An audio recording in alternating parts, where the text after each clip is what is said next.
The Power Moms Network, empowering moms to lift the world.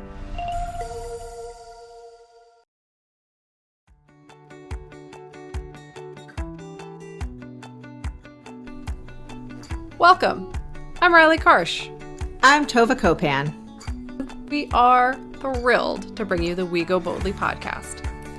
Let's talk big burning questions, life changes, and maybe a bit of personal business. Let's be bold and brave together. Are you ready? I am. Here comes the show.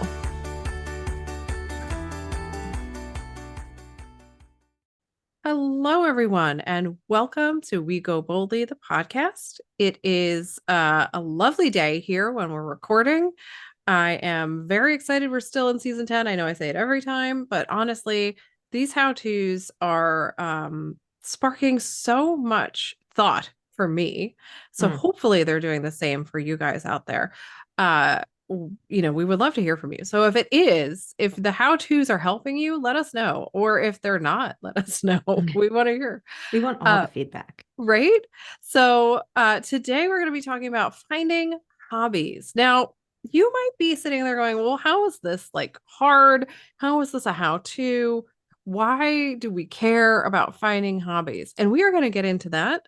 There is a lot of data out there that talks about hobbies, that like why they're great for us and how to find them. So we'll dive into that in a second. Before we do, let's say hello to my fantastic co-host Tova and see how she's doing on this very cold spring day. It is cold. It is chilly. We are recording this in March, in that part of March that was like, just wait a minute. Just kidding. Just a reminder, sometimes it snows in March, so just slow your roll, people. It is not the warm part of spring yet. No. We both our kids are playing baseball and soccer, and when you listen to this, you'll be like, you people are crazy. We're slathering our kids with sunscreen right now. Right. But your son was frozen after baseball practice last night, and my son had brutal. baseball practice canceled because it was too cold. Yeah. Because while you can wear a baseball glove during practice, you can't actually wear gloves during practice. Right. And quite frankly, sitting on bleachers in the cold, and they're always metal, is awful. Like, I'm not quite recovered from the feeling. The cold. It has been on my to-do list for many a year to buy one of those like down but also waterproof, like blanket poncho hooded things. Yep. That's like sort of a blanket, but sort of a coat. Yep. And I have not. And I think this weekend I'm going to come to regret that. I think so. Yeah. Yeah. But whatever. You're going to be listening to this wearing your sundress. And so good for you. And we'll be excited for you because we too will be wearing sundresses while you're listening to this. Yes. But right now we are cold. But we are excited to talk about how to find a hobby because we are aspirational hobbyers. We like that. That's good. We are two people who genuinely like to work. And but we recognize that there are many benefits to hobbying. Yes. That the verb, you did the outline. How do they verb hobbying? Hobby. To hobby? I don't know. They didn't. I don't think they did verb hobbying. I think that just shows sort a lack of imagination on their right. part. Listen, Miriam. Well, actually, so let's talk. Speaking of a dictionary, let me just say, I was up all night with my son, and I am struggling with the words today. So I'm sorry, everyone listening, if I'm stumbling. It's just going to be that kind of day. But we're going to get through it, and we're going to talk about hobbies. So I did find a definition that I liked for hobbies, and it comes from the Cambridge Dictionary, and it defines a hobby as an activity that someone does for pleasure when they aren't working. There's a lot of important words in there, and mostly they are pleasure and not working. And I want to start out the episode by noting right off the bat that picking up an activity to do when you're not working may be impossible for you. You may not have the time. You may have 4 jobs and 3 kids and 0 time for a hobby, and that is awful. And I'm sorry that that is a lot of people's experience because it's not fair. Um, but, I do want to, before we even get into the meat and substance of like why we're talking about finding hobbies, I want to acknowledge that there are working individuals out there who do not have the time, space, energy, uh, financial ability to pursue a hobby. And that is a sad reality of the society we're living in right now. So, with that uplifting note, let's talk about hobbies. So, one thing I found that I had never thought about in the research I did for this, but really, really like as a contrast sort of scenario is the difference between interests and hobbies. So I'm just going to read this for you because that's how I'm rolling today. But the research I read says an interest is a desire to learn something new. Unlike a hobby, an interest doesn't require physical action. You may be interested in oil painting after viewing a gallery exhibition or in cooking after visiting a great new restaurant. While interests are only intellectual, they give you a window into the types of hobbies you may want to try. On the flip side of that, a hobby is an enjoyable leisure activity you take part in consistently when you're free from other responsibilities. What differentiates a hobby from an interest is that it extends beyond an intellectual desire and helps you engage in a physical action to learn, create, or build something. So I really like this differentiation because I think it helps us understand why hobbies are so important and why they can do so much good for our physical, mental, social, emotional well-being. Um, so let's get into like all of that. Like why do hobbies benefit us? Yeah, go ahead. And just as an aside, just to like kind of put a cap on what you were saying about like if someone doesn't have the time, the financial I mean, I think there's a lot of hobbies you can take up that do not cost a lot of money, but you Yeah. might not have the finances because you're working all the time, right? Well, Like right. you don't Right. have you or like the description of a hobby is enjoyable leisure activity when you're free from Right. other responsibilities. Well, parents are often not ever free from other responsibilities. So your hobby is going to be like done during that window of time when your kids are asleep and you're awake, like before they fall asleep, before you fall asleep. But Right. so but I do just want to say, like, I know that we're going to be talking about hobbies and all of the amazing well-being that comes from hobbies. Don't give up on interests, just as an aside. Like, Yeah, if that's no. all you can squeeze in, if it's like you're really interested in learning and that's all you can do, podcasts, assuming that you have a phone that you can charge, podcasts are free, right? And you can learn about so many amazing things and it can help you keep dreaming and expanding your mind. And so until you're at a point in your life where you can pursue hobbies, like I just want to say, like, keep on having interests and like keep doing what you Oh, can yeah. do. Yes. And because there's not a downside to learning and growing your mind, even if it can't be turned into a hobby. Yeah. So that's I kind of a shout out to the interests. yeah, no, I think both are equally important, right? Like we have to have it. I don't think you can have hobbies without having had some sort of interest, right? Yeah. So that's kind of the jumping off point. But let's talk about Yeah. what the sort of the benefits of having hobbies are. So I was reading and researching, and one study found that 75% of people who made art had lower levels of cortisol, the stress hormone. Um, so these kinds of hobbies reduce cortisol and lower stress. They bring you into the present moment, so you're not worrying so much in theory. I don't know that that always happens, but like I think if you are repetitive in your hobbying, then you can get to the point where that usually happens. Um, and that same study also said that hobbies are nature's way of fighting back against one of our more prevalent emotional states, anxiousness. Because of what I was just saying, in the sense that when you are engaged in a hobby, like whether it's cooking, baking, gardening, things like that, you are more often present in the moment you're in, and that helps to reduce the feeling of anxiety. Um, A Yeah. couple Well, I other mean, things. Oh, go ahead. I was just gonna say that's what I love, right? Like it's not even just like what you're doing. I mean, sometimes it matters because it's pulling you in from something else, Hmm. but it's like that you're not doing the other thing. Like you're not Yeah. playing on your phone, you're not worrying about something else, like you're engaging in something and you're like being present, which Yeah. is great.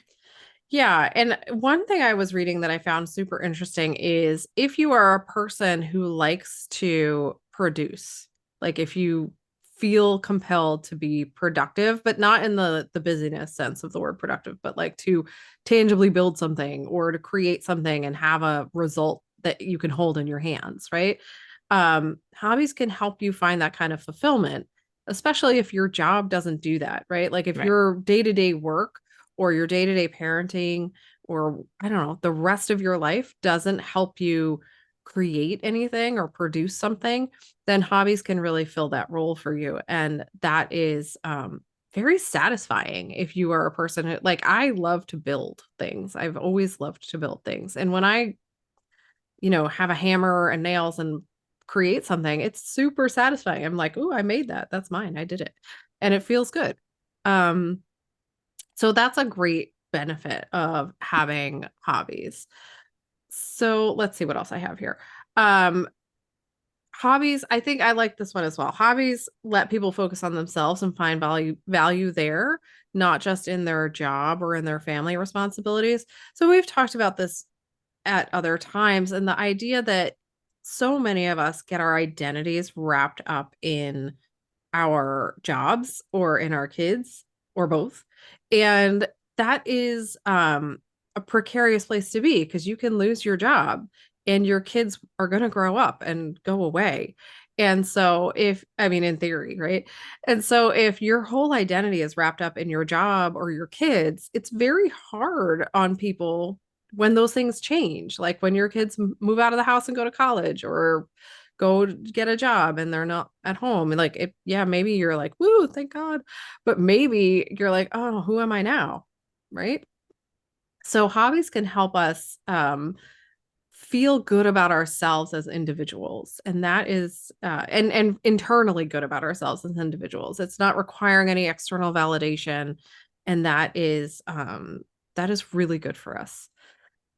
Let's see, Yeah. what And else? I think they can, I know we are, we're talking about hobbies as what they can do for you individually, but I know a lot of people listening to this have kids or struggle to do things for themselves. So it's also a way to show your kids Mm, that you are a multifaceted person yeah, and that that is a good thing and that there are multi levels to you and that your interests are varied and, all of those good things. So saying like, having them be able to say, oh yeah, my mom, she works and she also, does this or she likes to do this or she always was knitting or she always, we did art together. We did, whatever right. it might be. Or she always had a puzzle on the table, even though she never works on it as I stare at the puzzle that I've been looking at for a while.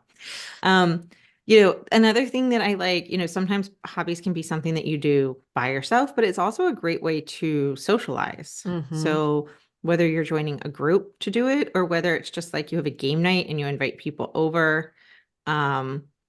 And I don't know if in your research are sports, like are watching sports a hobby? I mean, I think anything can be a hobby. I think watching sports, I mean, as not a sports watcher, I Yeah. don't like, to me, it doesn't feel like a hobby because there's no physical activity involved. Like you're not doing Yeah. anything, you're just sitting and staring at a screen. Yeah. But it is a healthy opportunity to socialize, right, with like-minded Right. individuals, which is certainly good for you. It's just more of an Um, interest. I think it's more of an interest. Yeah, Yeah. Yeah. But so I mean, any opportunity at human connection is good, right? And absolutely. and hobbies, we are both big fans of human connection in person, but we're Mhm. also recognize that human connection not in person is wonderful too, right? And so many times hobbies, you can find people in crafting groups on Facebook or Yeah. like one of my, this is going to sound a little strange. One of my most favorite Grey's Anatomy, like, and I know that's once again, it's just strange. is an episode where a man is getting surgery, and I don't know what happened, but he had something with his face. That he was born with some sort of birth defect or something on his face that he was finally going to get fixed. And he's basically spent his life inside. But he tended to orchids. I think it was orchids and beautiful flowers and but unique flowers, right? And he was part of this online group, and it was like before Facebook, it was like chat rooms, right? Right. And he had developed this friendship with these people online, and they all tended, so it was a hobby because he was physically tending to Yep. the plants, Definitely. but he had become genuinely good friends. And for him, as somebody who really didn't go out into the world because of the way he looked and the way he felt about the way he looked, he didn't have a lot of human connection. And then of course they showed up at his surgery and he didn't want to see them, but anyway, it was very emotional. But the point is, it is one of my favorite Grey's Anatomy, and I do think it accurately portrayed the way people can form a genuine connection because of a shared interest. Yeah.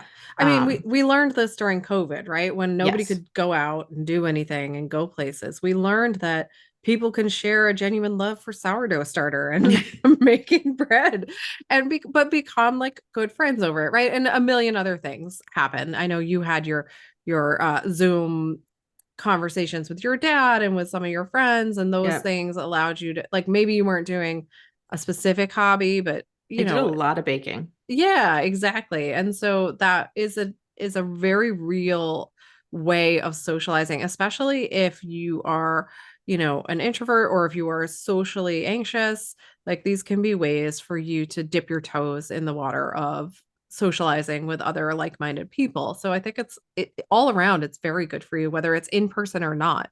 Mm. To be able to do that. And the science backs us up. I mean, it prevents loneliness, encourages resilience, and boosts your mental health to have these sorts of social relationships surrounding your hobbies.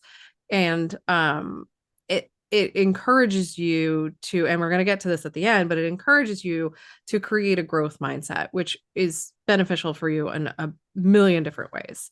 And just a couple other quick things and we'll take a break.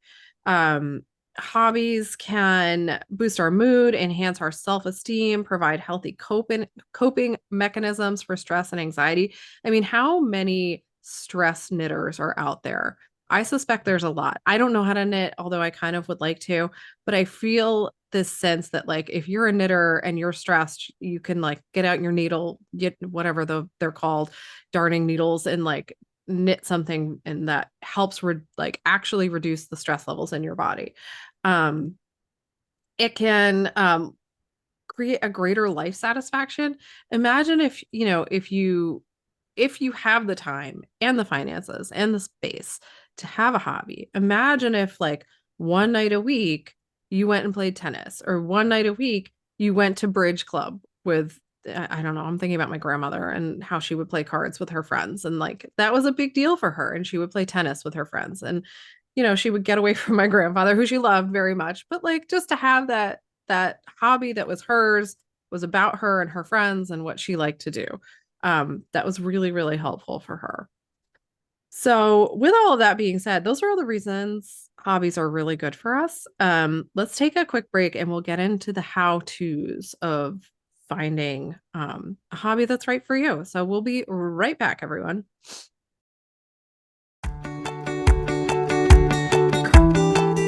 Well, hey there, dream chaser. Are you ready to make the next 12 months of your life unforgettable?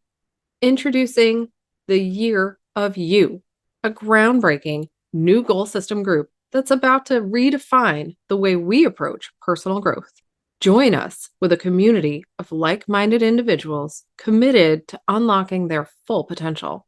With expert guidance, personalized strategies, kind-hearted accountability, and a supportive network, the Year of You is more than just a goal-setting group. It's a whole movement. Don't just dream about it, achieve it.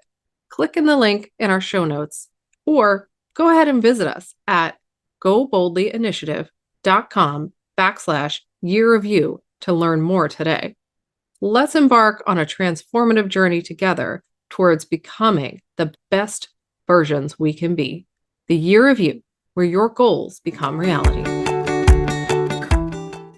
Okay, so welcome back to the show. Before the break, I promised we would get into the how-tos of it all. And I'm going to be honest with you, in doing the research, almost every single article I read had the same how-tos. So there wasn't a broad swath of options, but a lot of them are pretty self-explanatory.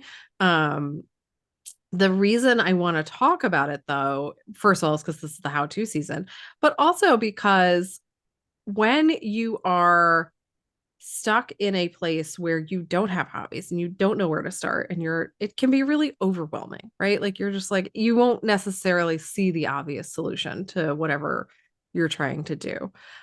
So let's talk about how to's and what we can do. The first thing that everyone really said was to consider the things you enjoyed doing when you were a kid. Makes a lot of sense, right? As long as you weren't forced to do it by your parents or did it just because all your friends were doing it. Like if you really enjoyed playing the clarinet, if you really enjoyed taking walks by yourself, if you enjoyed running, I don't know, I'm running out of ideas. If you enjoyed crafting, like if those were things that you loved to do as a kid, you are still the same person, right? Even though you've hopefully grown and matured and gone through things and learned and all of that stuff, you're still the same person at core. And so you're probably still going to like those things. So those are great ways to come up with hobbies that might be good for you, that might fit whatever you need today. So then rock collecting is what you're I saying. mean, I love rock collecting. I am a giant rock nerd. I'm not even ashamed of it. So I have rocks all over my desk right now. Well, it's funny because I always liked rocks as a kid, but like not I don't know anything about them. Like I don't know. Oh, I had books. I had like identifying things. I had a rock Yeah, no, tumbler. I was into it, man. didn't know anything about them. I was just like, oh, that's pretty. Oh, Yeah. that one is I was like, oh, that like it was just like, oh, it speaks to me. I like that rock. And I'm still that way. I Yeah. still have like rocks. I'm like, oh, this one's extra smooth. I like the way it looks. But I laugh because there's a TV show called Shrinking, maybe what Mm. it's called. Not sure. It's wonderful. But one of the women in it just sits in her driveway, like with a rock tumbler, just like banging it out, like cleaning those rocks. And I'm like, yes, It's I so love it. satisfying. It's such a satisfying experience to put like a dirty, rugged rock in this machine and have it come out all shiny and it's amazing. There's nothing. I love it. Like I would do it today. Um, but Not to yeah, digress. not to Anyway, digress. But the interesting thing as I was reading through all these articles that are like, think about what you did when you were a kid. What did you like to do? Does it feel like something you would want to do now? I mean, I'm obviously summarizing, but paraphrasing, but that's the gist of what everyone was saying. Um, one article though stood out and said, you might heal your inner child in this process. If you used to love doing these things as a kid and then you like stopped for whatever reason, if there was trauma, if there was peer pressure, busyness, whatever got in the way of you doing the thing that you really loved doing as a kid, yeah. um, it's a great opportunity for you to look at that and go, wait, why did I stop doing this? Okay, well, let's think about how that impacts the inner child in me. Like what was that at that time that caused me to stop? And it might be innocuous, right? Like it might just be I got older, I didn't have time, I went to college, whatever. Um, but it could be something like people really picked on you for that thing you did. And so you're like, oh, I'm not going to do that anymore. And so you can start to heal that hurt that is around whatever the thing is. Yeah. Uh, so that's, I thought that was a fascinating idea of the power of hobbies.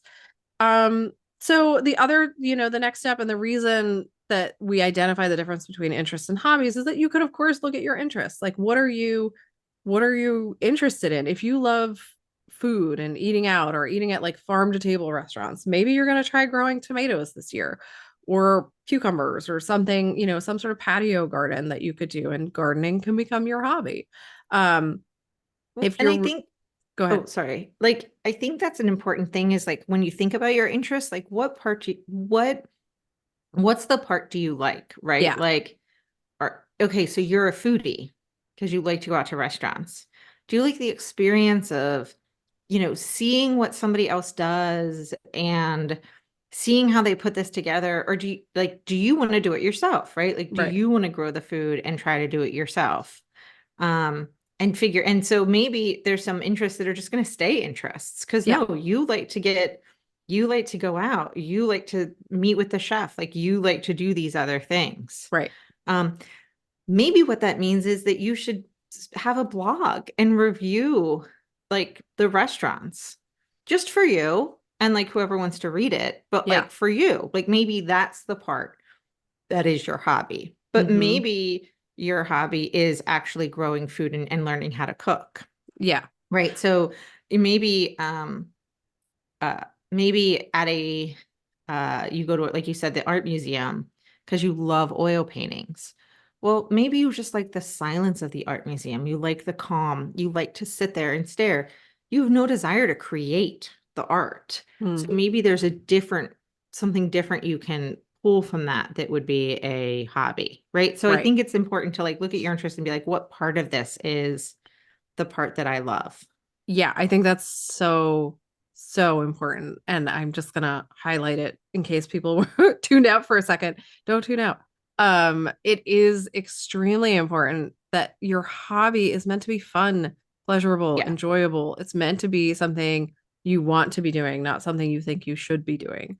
right. Um, there's a very big difference between the two things. And like you said, you can pull apart anything, any interest you can pull apart into different pieces. Maybe you want to volunteer at the museum and you can like guide people through and show them the oil paintings that you love so much, right? Yeah. Like you don't have to become the painter.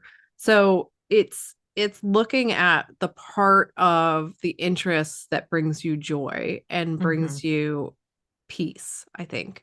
Yeah. And that's where you want to And find your and hobby. fun. We don't say the Yeah. word fun enough. Yeah. Like, is it fun for you to talk about is it fun for you to talk about oil paintings or is it fun for you to paint oil paintings? Like Right. which part of it is fun, right? Like I just finished a book and the vicar in the book was sure that there was like a Roman um something behind his house or like in this field. And so he kept digging for it.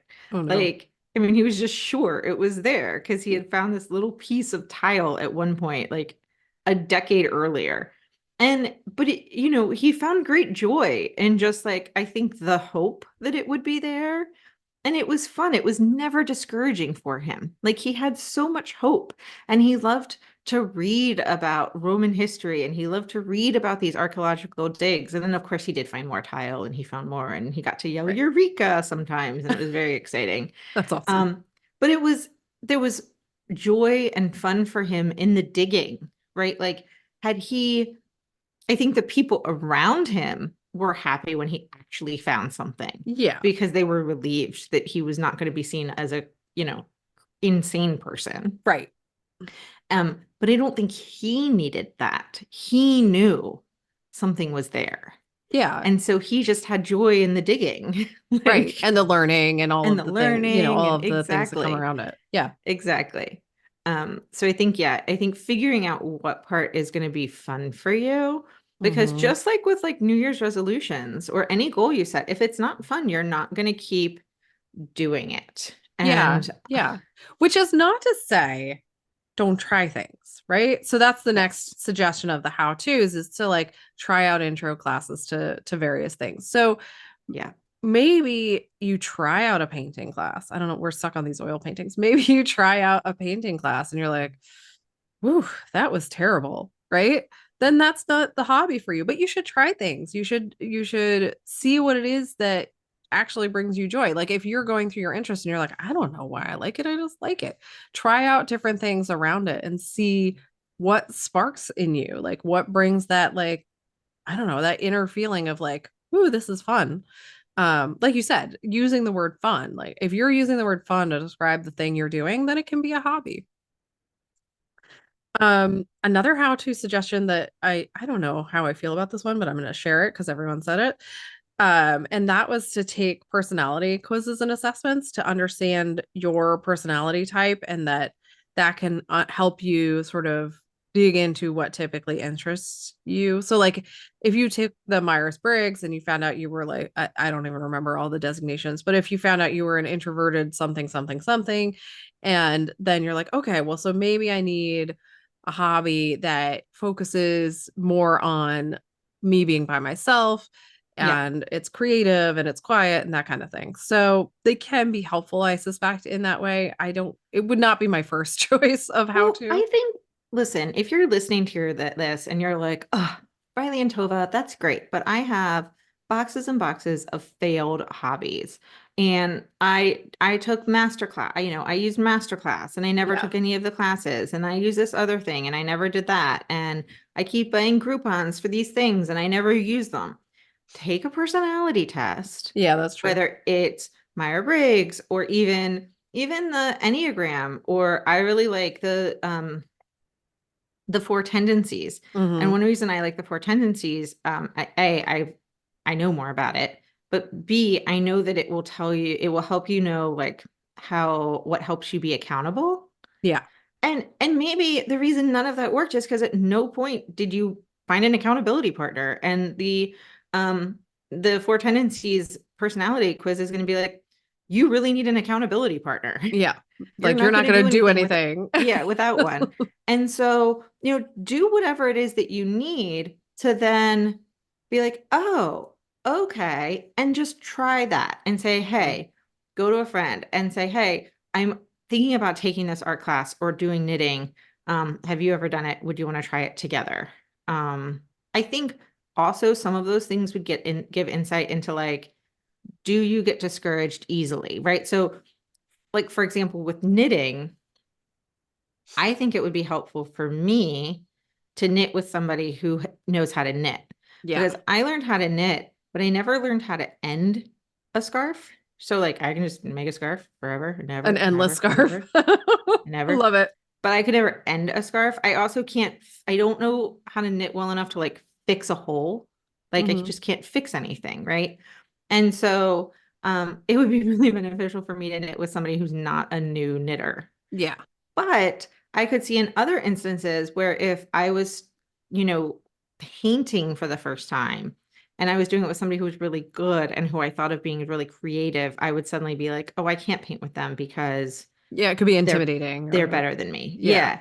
So I think like you learning a little bit more about yourself, I can see how that would be beneficial in knowing how to approach hobbies. I like the explanation more of like what motivates you, what what are the kinds of things that you need in order to actually do the thing.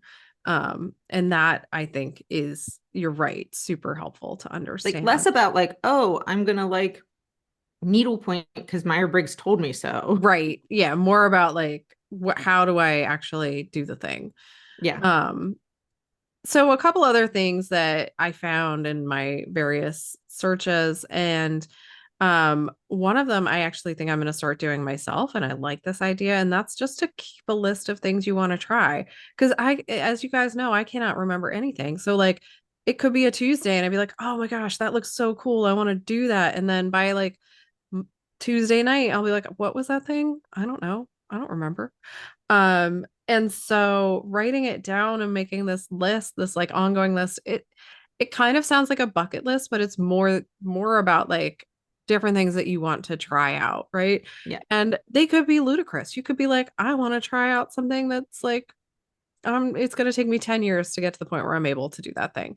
But you can put it on the list. It can help you be like, okay, well, and I'm blanking on what that might be. Like maybe you want to try sailing and you live in Kansas and there's no lakes and there's nowhere to sail, right? And so it's going to take you a long time to get to the place where you can sail. I don't know if there's no lakes in Kansas. I'm sorry, all our Kansas people. Um, but you could try out other things like learning how to tie knots for nautical knots, right? Well, the other thing is, as an adult, right? Like I know the definition of hobby is something you can do like often and over again. Mhm. But like as an adult, can't you be like, I'm gonna find a sailing camp for beginners for Yeah. women and do a 3-day sailing camp. You definitely can. But if that's out of the cards, right? Yeah, Like if that's yeah. not on the table, is what I'm saying. Like there are Oh other yeah, no, but I'm just smaller saying things you like can it do. like sometimes you can be like, I like I can't afford right now to take horseback riding lessons all the time, as much as I would love to just like forget my kids and be like, no, I'm the one who's taking horseback riding lessons. I want to ride horses. I miss it. I loved riding horses. Mhm. You don't get your horseback riding lessons. I get horseback riding lessons Right. that I cannot afford. But maybe like in the short term, I would be much more realistic for me to be like, no, I'm going to do like a women's retreat where I could go horseback riding would be Mhm. much more realistic. That would be more like a 3-year goal versus a 10-year goal. Like I Yeah, think, you can kind of adjust like absolutely. what your things are. Absolutely. So, you mentioned this earlier, looking for meetup groups, Facebook groups, affinity groups, things like that, is a great way to discover if it's something you're interested in, right? Like if you want to be a knitter, or like if you're like, I'm going to learn how to knit, this seems cool. Joining a knitting group, like you were describing, Tova, having somebody else who maybe could guide you through the process or mentor you in some way could be all the difference between whether you actually do the thing or not. Yeah. And it could show you that like, you know what? No, I actually don't like this. This isn't my jam, and you can move on to the next thing. Um, so those are really the basic how-tos. We do need to take another quick break. Why don't we do that? And when we come back, we can talk about what kind of sort of barriers and challenges might pop up that that we have some ways for you to overcome. So we will be right back, everyone. Hey there, Pod family. Have you ever wished you could stay in the loop with a little slice of transformation and inspiration delivered straight to your inbox? Well, you're in luck because now you can. Introducing our fantastic newsletter, your VIP pass to all things exciting and informative. Join our community of growth minded souls. Get the hottest topics delivered right to your inbox. It's quick, easy, and totally free. Just head over to our website at goboldlyinitiative.com and sign up for our newsletter today. Don't miss out on the next big thing. Stay connected with us. Subscribe now and get ready for some big, bold love. Okay. So welcome back to the show. Before the break, again, I was telling you guys we could talk about some of the barriers and challenges to not just finding a hobby, but keeping a hobby or even figuring out what in the world you might be interested in ever. Um, and one really big common barrier to hobbies is, what do you do when nothing interests you? Right. And so the first thing I would say, and I think this people have this feeling, right? Like I was reading a lot of advice columns for this particular episode. A lot of people ask for advice on like, Mhm. I was at a networking event and the people I was trying to impress were like, what do you do for fun? And I had nothing. I just didn't say anything. I didn't know what to say. And there were a lot like that came up a lot. Let's just put it that way. In very like I'm paraphrasing all of them into one little explanation, but it was a repeat question. And I think a lot of people get stuck in the place where either all they're doing is working and parenting, or they get, they're depressed or they have anxiety or both more likely. And so depression, I think, can be one of the biggest reasons that nothing interests you. And so I want to say right off the bat, like we always do, if you feel that that is what's happening, please seek professional help. There are Yeah. people out there who can help you through that. There is medicine out there that can help you through that. There are support groups. There's so much in the world to help with depression and anxiety. So that's like the first thing I would say, even though when you read about this is not the first thing people say. But from my perspective, I don't see it It should be. it should be absolutely. Um, but if you are in that mindset of like, all right, well, but I don't know, nothing really interests me. It all seems kind of whatever. Why don't you stop and think about, when during the day do you feel relaxed? When during the day are you smiling or laughing? When are you happiest? And that might be a clue as to what interests you or what could become a hobby. And the examples they give, which I like, is like if your favorite part of the day is your cycling commute to work, biking in your free time might be a great hobby. Um, if you love reading, maybe join a book club. Uh, you could become a blogger. So these are really good suggestions on how to like look at your day and use your day as a way um to figure out what interests you. Now, if you look at your day and there is zero joy and zero happiness and no relaxing, then you're probably depressed. Like I'm not giving out medical advice, so don't hold on to that like it is. But common sense will tell you that that means that's a red flag. Something is going on. And it could just be that you don't like your job and your relationships stink. Um, and I've been there. But if that's the case, you're still probably depressed. At the very least, you need someone to help you figure it out. So again, go to therapy. I Go do ahead. have a question. This brings up my question. Is reading a hobby? So I think reading is a hobby. Um, Can we make it a hobby? Can we just decide that it's a hobby? I Because do. I have an excellent hobby. I think it's a hobby, but I think it and it's good like if it's what relaxes you and makes you feel joy and you like feel peace, then yeah, it's a hobby. If you are escaping the world through it all the time, then maybe it's a unhealthy coping mechanism. Hard to say. Could be both. Yeah. It's probably both. Speaking from personal experience, but that's why they say the idea of joining a book club or like an online discussion group about the books and stuff, Yeah. because that brings in that social aspect where you're interacting with other humans and like getting ideas and getting energy from other people and things like that. Yeah. But I don't think it has to be the case. If you just are like, I get my 1 hour of reading in and it is my peace, my zen, my relaxation, like yeah, good. That's great. Yeah. So another thing, if you are in that place where you're feeling like nothing interests you, you don't like anything, blah, um, try going somewhere with a friend, right? If you're talking to a friend and they're like, "Oh, I'm gonna go to open mic night at whatever on Friday," maybe try going with them. Maybe it's not for you. Maybe you're not like, "Oh, I love spoken word poetry and that's okay, but try and see." And Yep. like you were saying before, Tova, that buddy system really can make a big difference for a lot of us. Like a lot of people need at least one accountability partner in order to do Yeah. this kind of stuff. Yeah. Um, yeah, I think a lot of us it can be scary to try something to new. So having that extra person can be beneficial. Yeah. I also think like if you and this is kind of like a hack or a cheat, but like if you're part of any organization and you want to try something new, like a lot of times they're looking for activities for their members to do. You could be like, hey, why don't we do this? And they're like, oh, that's a great idea. Let's try that new thing. Yeah. And it's like, cool, you get to try the new thing and you've just come up with this great idea for your organization.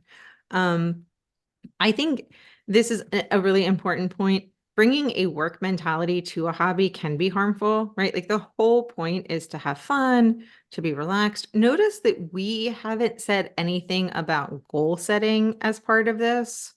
Um, and that's not to say that you won't have goals attached to your hobbies. Like maybe you love knitting and that's your hobby and you like to give people gifts when you knit, right? Right. Like maybe you love to run and it's your hobby and you like to run races. Like, so we're not saying that hobbies can't have goals as part of them, but like that's not the point of the hobby. That is not why you have the hobby. The hobby is for fun and joy and peace. And the goal of the hobby is to bring you joy and fun and peace. Yeah. And the way you're going to get those benefits is if it is keeping you in the moment and keeping you present. And if you bring that, I need to be the best at this. I need to be, like when I used to run and I would run races, and I even had goals of running the race. Like I never thought I was going to win the race. Like that was never the goal. The goal was to run. And running the race gave me a training plan to follow so that like every morning I wasn't like, what do I do Yeah. today? Like it Yeah. just kind of told me what to do. Give you a structure. Yeah. So I think it's just really important to kind of make sure that you keep that separate. And if you are the type of person that really craves structure, like maybe you join a class or something. Like maybe you do join something that brings you structure, but that it's not a self-imposed, rigid, like I have to meet these goals. Yeah. Part of it. Obviously, I think another big one is you don't have time for a hobby. And there's a situation where this is very real, and you address that at the beginning. Yeah. There's also situations where this is not real. Yep. Where this is you're just doing other things.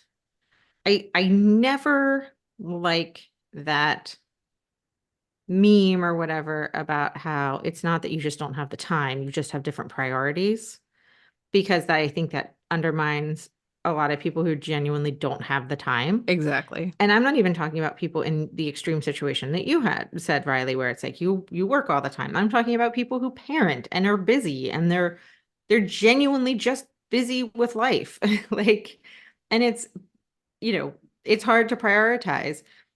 It's hard to set a whole night aside, but it's not hard to set, if assuming once again, we're not talking about the extreme situations, it's not hard to set an hour aside and say, okay, we're going to do this. Or maybe it is like, maybe you like to puzzle. Maybe this is a hobby that you have to, at least to start, to bring your family in. Or maybe it's going to be a hobby night or a hobby hour. Maybe once a week you have a hobby hour and everybody in your family picks a hobby. Yeah. And that's what you have to do to get your time with your hobby. And is it a leisure activity where you don't have responsibilities? No, it is not. But if unless you were a parent in the 80s, and then it was. It didn't matter. Didn't matter. But if you can't afford a babysitter, then that might be your option. So yeah, I mean, I have thoughts on this. So I think I agree with you. I don't like that meme that you just don't know how to prioritize or whatever. But I also, on the flip side, think so many of us, especially moms, do not prioritize ourselves to our own detriment. And we've talked at length about self-care in this podcast.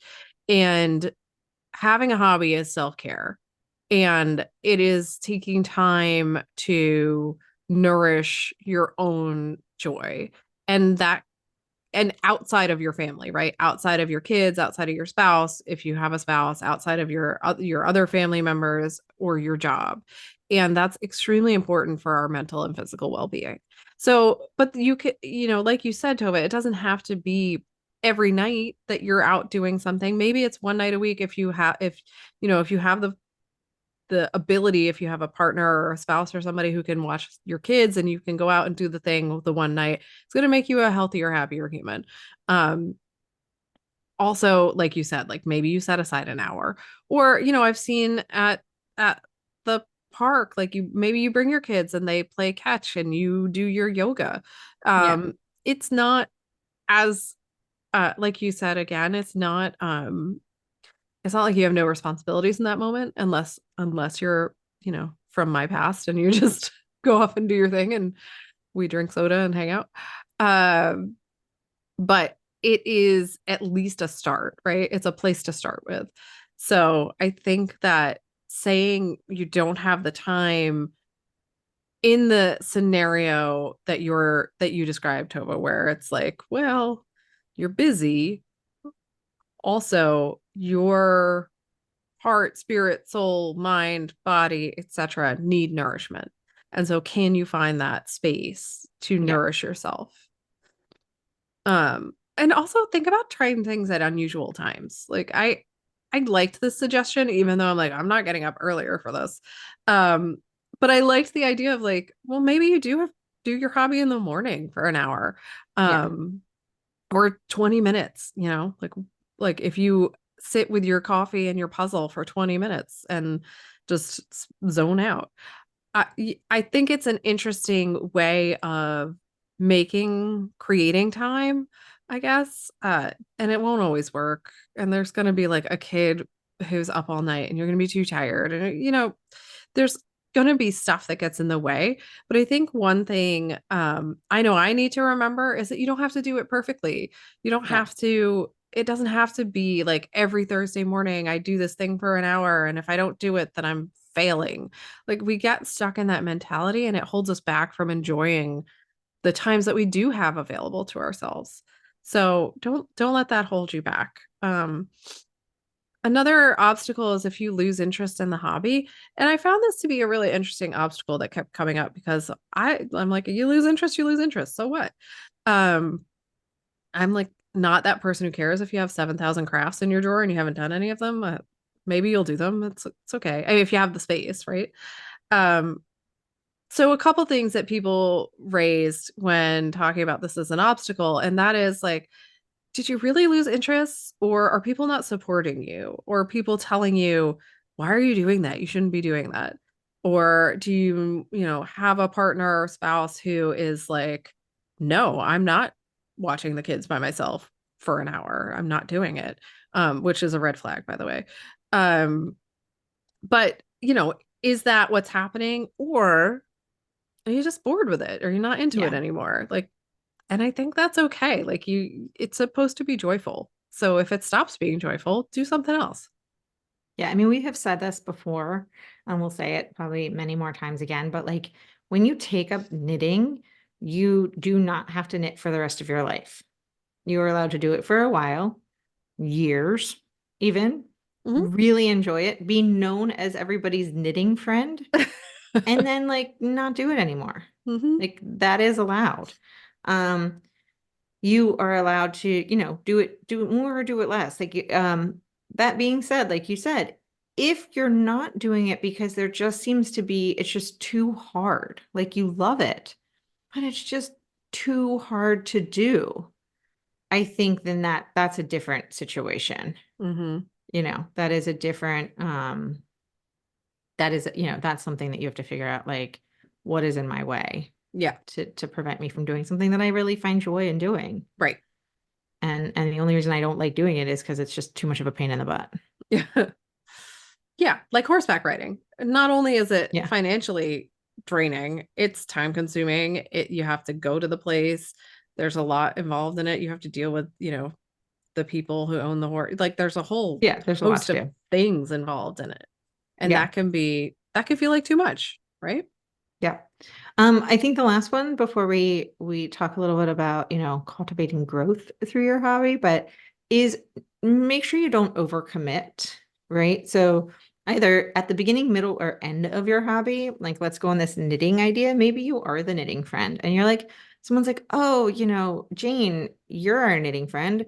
Can you come over and help me knit this? And then somebody else is like, oh, Jane, can you lead our Girl Scout troop in teaching us how to knit this? And can you lead this discussion group about knitting? And like, and suddenly all you do is knit.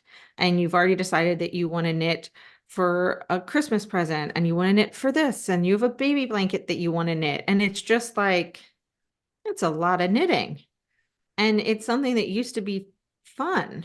And now it's not fun anymore. Right. Now, that's not always going to happen. Like I know my grandmother, I mean, she kept knitting until she couldn't anymore with her hands, like until they Mhm. stopped knitting. And she knit baby blankets until like she would knit baby blankets for, I don't know who she donated them to. She just kept knitting baby blankets and donating to organizations that took baby blankets. So there are people like all over somewhere with hand knitted baby blankets from my grandmother. But and she never got tired of it, but I also don't think she, overcommitted in other ways. So Yeah. you can 100% overcommit because you love it so much and you want to spread the knitting love. You want other people to understand how much of a joy knitting can become. And then suddenly you realize you're not doing it for fun or joy anymore for yourself. Right. So be really careful and make sure you're protecting your space and you're setting boundaries so Yeah. you Yeah. can Oh, still yeah. Boundaries. love your own hobby. I think boundaries might be my hobby.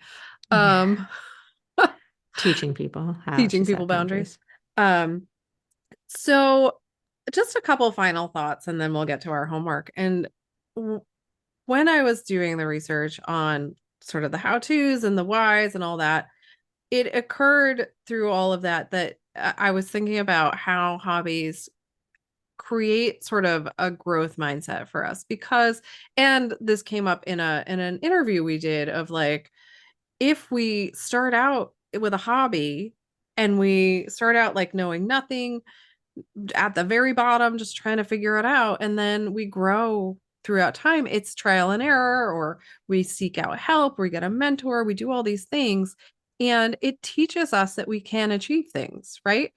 It teaches us that we are able to grow our skill sets, that we're able to accomplish what we set out to accomplish, and that we're able to keep increasing that capacity over time, which is not the same as going to a job and getting a promotion. And Mhm. it's because you're doing it for yourself, really. You're doing it for your own self-improvement when you're creating a hobby and growing from the hobby. And you're going to face challenges. There's going to be obstacles. There's going to be things you have to figure out along the way with your hobby, whatever it is. Like even reading you can have to learn. Like maybe you get stuck in a genre and you're like, I haven't read anything else in forever. Yeah. And you overcome, and it teaches you to persist and to be resilient and to grow. And that is essential, really, for our long-term happiness. The ability to know that you are capable and that you can do something and you can achieve something is empowering, helps us feel in control of our lives, helps us feel like we have the capacity to do anything we set our minds to, right? Even if it's not realistic, like it helps us get that mental resilience. And so I think, you know, having that understanding of what hobbies can do for you and how you can um grow your life with them, I think is really helpful. Yeah, and I think like similar to what you said about, how it helps you realize that you can get better at something. I just heard Jason Kelsey on his podcast. This was 2 weeks ago. Someone asked him now that he wasn't playing football, would he get back to, well, he's backing up a little. He thanked his band director as one of the many people he thanked in his retirement speech. He thanked his band director. Nice. And um, someone was like, I guess people commented like, oh, that's weird for a football player. And he was like, he didn't see it as weird at all. And someone asked, will you be getting back into music now that you're done with football? And he was like, get back into music. And he was kind of making a joke. He's like, I've had a top selling Christmas album the last 2 years. It's And true. it's true. And Travis was like, he's never gotten out of music. But what he talked about was he thinks music, and I showed it to the boys, or I showed it to one of them, I have to show it to other ones of them. But he feels like music and practicing an instrument and learning an instrument is such I guess, an easy way to teach someone the way practice works. And because no matter who you are, when you pick up an instrument, you are not good that first Yeah. time. Yeah. And obviously, different people get better at different rates. Right. But everybody who practices will get better. Like you might get better slowly, you might get better quickly, but you will get better. Yeah. And you will start out badly and you will eventually get better. And he said, there's no better way. Like with athletics, it's not a clear as of a line. Because you can have good days and you're depending on other people, and you can have a great day and your team can lose. And like, Yeah. but with an instrument, like you practice, you get better. It is a straight line. Yep. And sure, there's times where you're working really hard and you kind of are at that place and you're like, if I keep practicing, I'm just going to get over that hump. Yeah. And I think a lot of hobbies are that way, where like you start and you're like, I have no idea what I'm doing, but if I keep working at this, I can get better. And you don't see it in your work as clearly, I think sometimes, I think rarely. because Yeah. um life is confusing and hard and complicated, and there aren't straight lines. But I think hobbies are a nice way to enforce that, like, if I work at something, I can get better. And no, the goal is not to get better, honestly. The goal is No, to you have could stay terrible the whole time. You could be the Yeah, and worst that's knitter fine. that ever knitted, and it Yeah. still could be your hobby, and it could still But bring you joy. That's I think absolutely fine. but I think when I say getting better is like knowing how to cast off or cast on, like knowing how to do things. Like my knitting could still be a hot mess, but if I did Mhm. it enough, I'd learn how to do stuff. Yeah. Like, and so I think there's neat things to learn in hobbies that you just are harder to learn in the rest of your life. Yeah. Yeah. And like we were saying before, it really creates that mentality of growth, right? It creates that space in your brain where you're like, oh, I can do stuff. And on the flip side of that, it allows you to recognize when something is not for you. Like Yeah. there are hobbies I've tried that I've been like, yeah, that's not for me. I don't enjoy it. It's not fun. I'm terrible at it. Like it's not Yeah. the right fit for me. And I think a lot of us don't know how to tell the difference between giving up and letting go, right? Mm. And that's a huge difference because giving up is sort of a negative connotation of like, oh, I'm just going to give up on this, whatever. Yeah. And letting go is recognizing that something is not for you and being Yeah. okay with it, right? So on that note, I think it's time for homework, unless you have anything No, else you want let's to bring do up. it.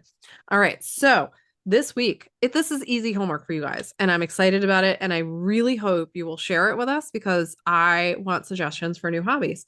Brainstorming time, right? Bust out your journal or your notes app or just a piece of paper or whatever it is, and take one of our how-to methods that we just talked about, whether it's thinking about the stuff you did as a kid, keeping a list of all the things that maybe interest you, going through your interests and seeing like what parts of them could possibly become a hobby, and just write it all down, write everything down. And then pick one, whatever it is. If you're like, I really care about the environment, I'm super into the ecology or botany or whatever, maybe you want to try gardening, right?